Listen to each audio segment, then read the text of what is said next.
Bismillahirrahmanirrahim. Welcome to my channel Knowledge Palace. आज का हमारा लेक्चर है ईजमेंट एक्ट 1882 के बारे में। ईजमेंट एक्ट 1882 हम लोग पहले स्टार्ट कर चुके हैं, इस पे कुछ लेक्चर हो चुके हैं और ईजमेंट एक्ट है क्या ये भी मैं आपको पहले बता चुकी हूँ। इसके कुछ 1 to 5 सेक्शंस जो है हम पढ़ चुके हैं। इससे आगे जो है हम फर्दर पढ़ेंगे। थोड़ा सा मैं आपको फिर एक्सप्लेन कर देती हूँ कि ईजमेंट एक्ट है क्या actually. Easement is basically a right of the owner and occupier of the land for the beneficial enjoyment of that land on the property of any other person. Owner या फिर ऑक्युपायर जो है land का, उसे ये right available होता है किसी भी दूसरे पर्सन की प्रॉपर्टी पर which is adjacent to his land and for the beneficial enjoyment of that land. Easement Act 1882 17th फरवरी 1882 में ये एक्ट जो है ये पास हुआ, जिसने हर ओनर और ऑक्युपायर जो है लैंड को उसको राइट दिया। ईजमेंट जिसे कि हक के असाइश भी कहा जाते हैं, ईजमेंट राइट, हक के असाइश, ईज का राइट, ईजमेंट सहूलत है एक्चुअली, सहूलत का राइट जो हर ओनर या ऑक्युपायर द लैंड, एक ज़मीन का ऑनर होने की वजह से उसे किसी दूसरे पर्सन की प्रॉपर्टी पर अवेलेबल होता है, ताकि वो अपनी लैंड को बेनिफिशली जो है उसे इंजॉय कर सके, उसे सहूलत हासिल कर सके। सेक्शन 1 to 5 हम लोग कर चुके हैं, वो अलग से लेक्चर मौजूद है। उससे आगे हम लोग सेक्शन 6 जो है आज जो है डिस्कस करेंगे। सेक्शन 5 में हमने पढ़ा था कि कुछ राइट्स ऐसे हैं जो कि परमानेंट हैं, कुछ टेम्परेरी हैं, कुछ जो है विजिबल हैं, कुछ नॉन विजिबल हैं। अब सेक्शन 6 में ये बताया गया कि ईजमेंट फॉर लिमिटेड टाइम और कंडीशन, ऐसी ईजमेंट जो कि कुछ लिमिटेड टाइम के लिए होती है या कुछ जिस पे कुछ कंडीशंस इम्पोज होती हैं। जैसे सेक्शन 5 में देखा था कि कुछ जो है ईजमेंट है वो परमानेंट है और कुछ टेम्परेरी है और कुछ विजिबल है, अपरेंट है और कुछ नॉन अपरेंट है। तो सेक्शन 6 में बताया कि कुछ लिमिटेड टाइम के लिए होती हैं और कुछ ऐसी कंडीशंस हैं जो इम्पोज होती हैं हमारी राइट ऑफ ईजमेंट पे।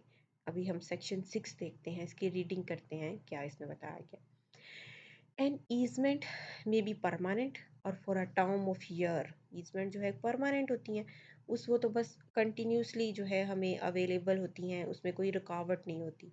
और कुछ जो है कुछ सालों के लिए होती हैं, कुछ टर्म ऑफ ईयर, 1 साल के लिए, 2 साल के लिए, उसके बाद हम उनको नहीं अवेल कर सकते। या अदर लिमिटेड पीरियड, कोई भी लिमिटेड पीरियड हो सकता है, कुछ दिन के लिए भी हो सकती है, लिमिटेड टाइम के लिए भी हो सकती है।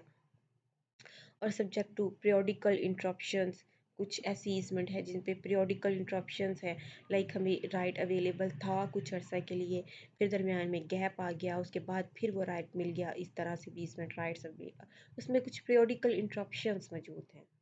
और exercisable only a certain place, कुछ ऐसी ईजमेंट है जो किसी खास प्लेस पर अवेलेबल है और उस प्लेस के अलावा बाकी प्लेसेस पे अवेलेबल नहीं है।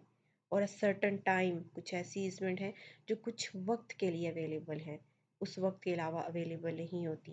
मिसाल के तौर पर राइट ऑफ वे है या राइट ऑफ वाटर है, ए ने राइट दिया बी को कि आप मेरी प्रॉपर्टी से, मेरा जो भी मेरी लैंड पे अगर कोई कुआं मौजूद है तो वहाँ से पानी ले सकते हैं। तो 2 घंटे के लिए ये सिर्फ टाइम दिया कि आप सुबह 2 घंटे अपनी ज़मीनों को सैराब कर लिया करें यहाँ से पानी लेके, उसने अपने नेबर को ये राइट दिया हुआ है।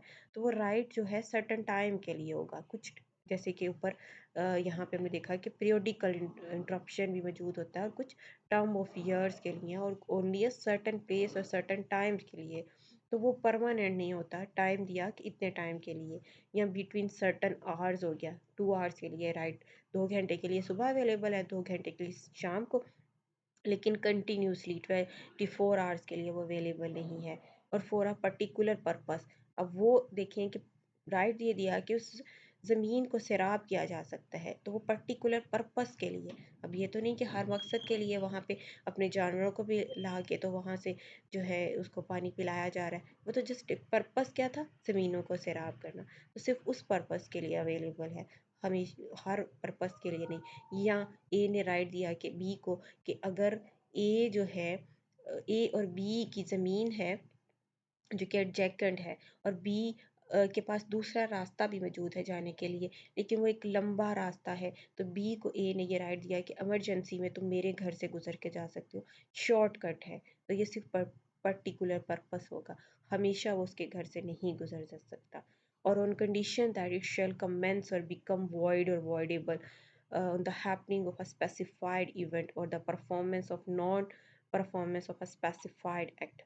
और कुछ ऐसी इसमें राइट्स हैं जो कि वॉइड भी हो सकती हैं या फिर वॉइडेबल हैं on the happening of a specified event, किसी भी स्पेसिफाइड इवेंट के हैपन या नॉन हैपन होने से वो वॉइड या वॉइडेबल हो सकती हैं, या किसी भी जो है परफॉर्मेंस के, किसी भी स्पेसिफाइड एक्ट की परफॉर्मेंस या नॉन परफॉर्मेंस की वजह से वो वॉइड या वॉइडेबल होती हैं, कि ये कोई ऐसी स्पेसिफाइड एक्ट है कि इस एक्ट के करने से ये ईजमेंट राइट अवेलेबल होगा या नहीं होगा, वॉइड या वॉइडेबल हो सकती है, कोई भी इस पे कंडीशन इम्पोज की जा सकती है।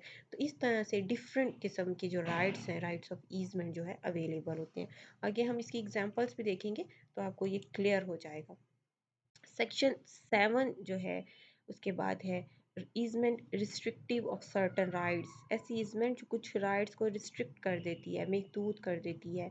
और ईजमेंट आर रिस्ट्रिक्शंस वन और other of the following rights, कुछ ऐसी ईजमेंट हैं जो रिस्ट्रिक्शंस इम्पोज कर दी जाती हैं, ईजमेंट अवेलेबल है लेकिन उस पर कुछ रिस्ट्रिक्शंस, कुछ पाबंदियाँ आयद कर दी जाती हैं।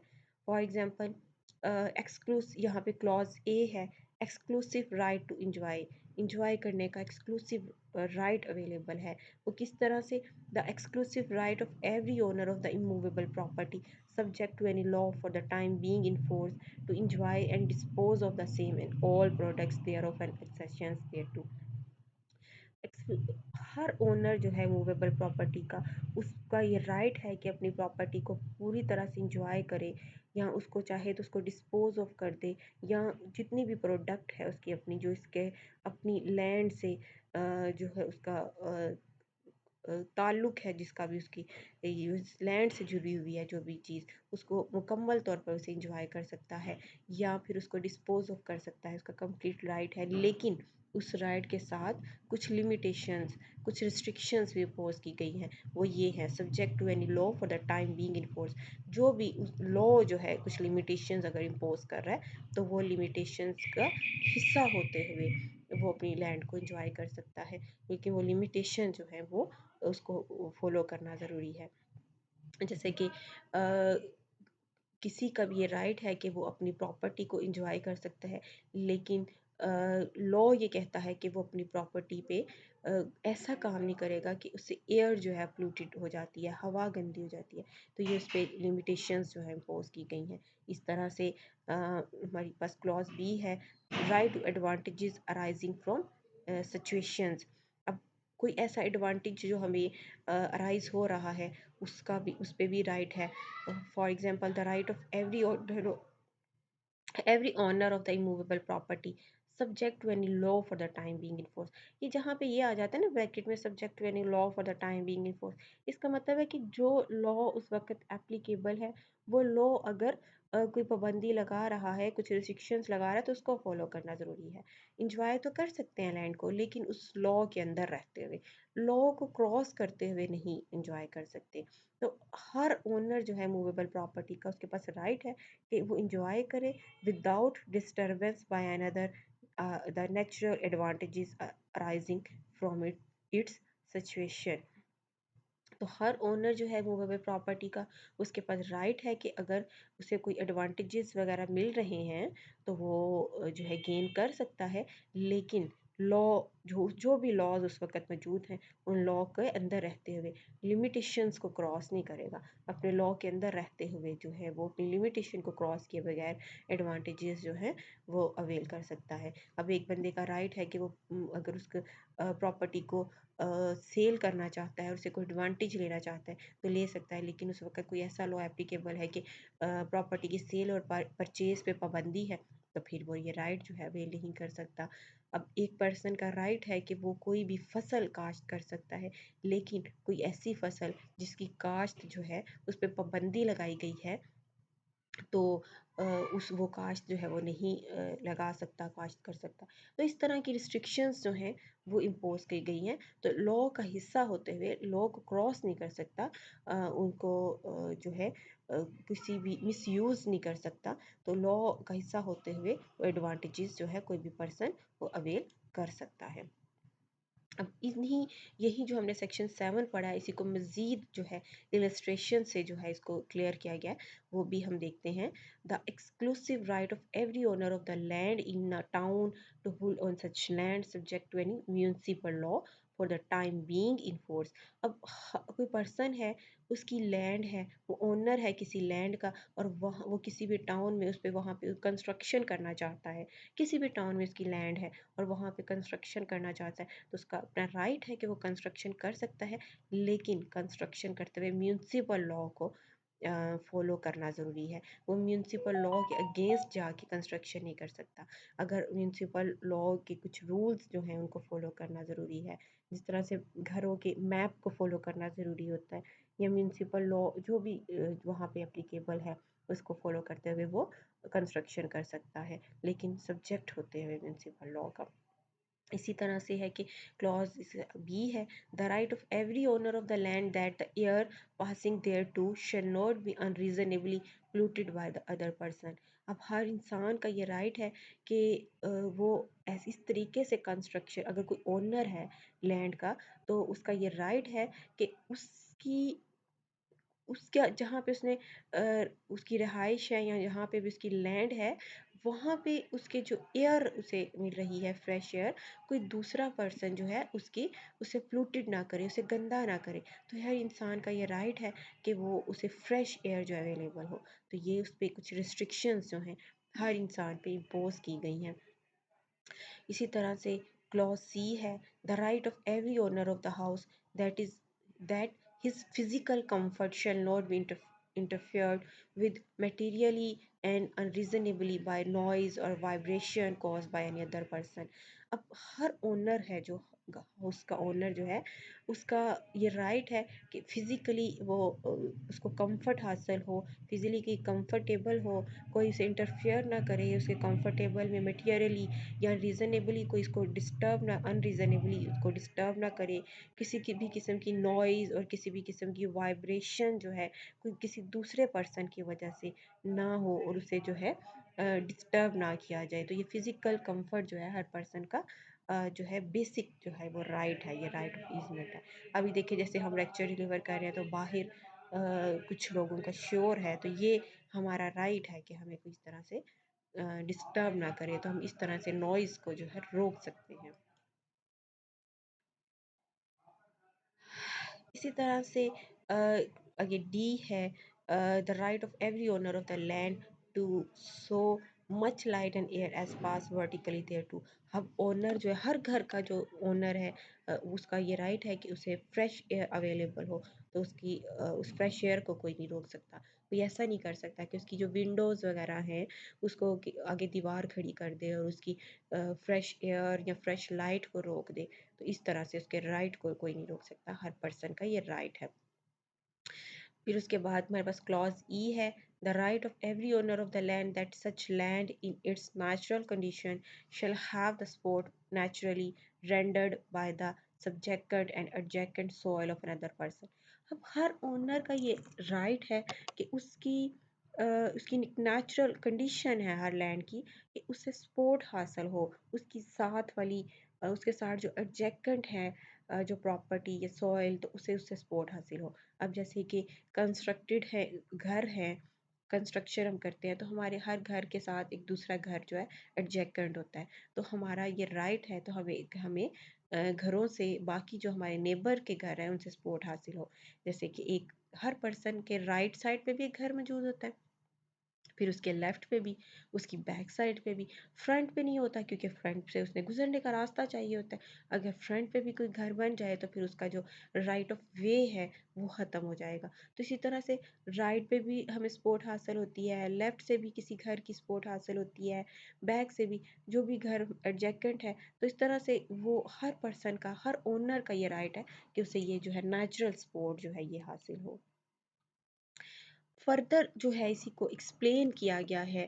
इसी की एक्सप्लेनेशन हम देखते हैं कि land in its natural condition when it's not excavated and not subjected to artificial pressure, and the subjected and adjacent soil mentioned in this illustration means such soil only as in its natural condition would support the dominant heritage in its natural condition। तो last जो हम clause पढ़ रहे थे उसमें land का word use हुआ था, और लैंड जो नेचुरल कंडीशन में है वो उस पर कोई उससे जो कोई आर्टिफिशियल प्रेशर अगर नहीं है, कोई किसी भी किस्म का सब्जेक्टेंट या एडजेक्टेंट सॉइल है जो कि इस इलस्ट्रेशन में मेंशन की है, तो इसका मतलब यह है कि ये वो सॉइल है जो अपनी नेचुरल कंडीशन में है, और वो नेचुरल कंडीशन जो है उसके डोमिनेंट हेरिटेज को सपोर्ट कर रही है। नेचुरल कंडीशन जो है उसे, उसका जो नेचुरल हेरिटेज है, जो उसका डोमिनेंट हेरिटेज है, ये जो उसे सपोर्ट जो है ये हासिल है। इसी तरह से the right of every owner of the land that within his own limits the water which naturally passes or percolates by over or through his land shall not before so passing or percolating be unreasonably polluted by other person। अब हर owner जो है land का अपनी limits में रहते हुए उसका ये राइट है कि उसकी लिमिट्स में जो पानी वहाँ से जो गुजर रहा है, वो पास कर रहा है, उसे कोई दूसरा पर्सन जो है अनरीजनेबली ख़राब ना करे, गंदा ना करे, किसी दूसरे पर्सन की वजह से वो जो पानी है वो पोल्यूटेड ना हो। तो ये हर पर्सन का ये राइट है, और ये राइट जो है ये ईजमेंट राइट्स कहलाते हैं। इसी तरह से एक और एग्जांपल है कि the right of every owner of the land to collect and dispose within his own limits of all water under the land which does not pass in a defined channel and all water on its surface which does not pass in a defined channel। अब हर owner of the land जो है उसका ये right है कि वो collect करे और डिस्पोज कर दे within his own limits, अपनी ही लिमिट्स में रहते हुए। जो पानी है, जो किसी जो है ज़मीन का जो पानी है, उसकी ज़मीन के नीचे जो पानी है, जो किसी डिफाइंड चैनल से नहीं आ रहा, और जो किसी भी सरफेस से नहीं आ रहा, या किसी defined which does not pass in a defined channel से पास नहीं हो रहा, तो उस ओनर का, हर ओनर जो है लैंड का, उसका ये राइट है कि इसे कलेक्ट कर सकता है, इसे डिस्पोज कर सकता है, लेकिन अपनी लिमिट्स के रहते हुए। ये उस पर रिस्ट्रिक्शंस भी साथ ही इम्पोज की गई हैं, और साथ ही उसको राइट भी दिया गया है, इसे के राइट ऑफ ईजमेंट कराते हैं। तो इसी तरह से हर पर्सन को राइट ऑफ ईजमेंट अवेलेबल है। हर ओनर जो है इमूवेबल प्रॉपर्टी का, और हर ऑक्युपायर जो है इमूवेबल प्रॉपर्टी का, उसे ईजमेंट राइट्स अवेलेबल हैं, जो कि beneficial enjoyment of that land. वो जो लैंड डोमिनेंट ओनर है, जो उसकी डोमिनेंट हेरिटेज है, उसकी बेनिफिशियल इंजॉयमेंट के लिए ये राइट्स जो हैं ये अवेलेबल होते हैं। तो लेकिन साथ ही उस पर कुछ रिस्ट्रिक्शंस भी इम्पोज कर दी गई हैं। ये रिस्ट्रिक्शंस क्या हैं कि वो लिमिट्स को क्रॉस ना करे, लॉ जो एप्लीकेबल है उसको जो है उसके अगेंस्ट ना कुछ एक्ट करे, या किसी दूसरे पर्सन का उसकी वजह से लॉस ना हो। तो ये वो राइट्स होते हैं जो किसी भी पर्सन को अवेलेबल होते हैं। उम्मीद है आपको आज का लेक्चर समझ आया होगा। Thanks for watching. अल्लाह हाफ़िज़।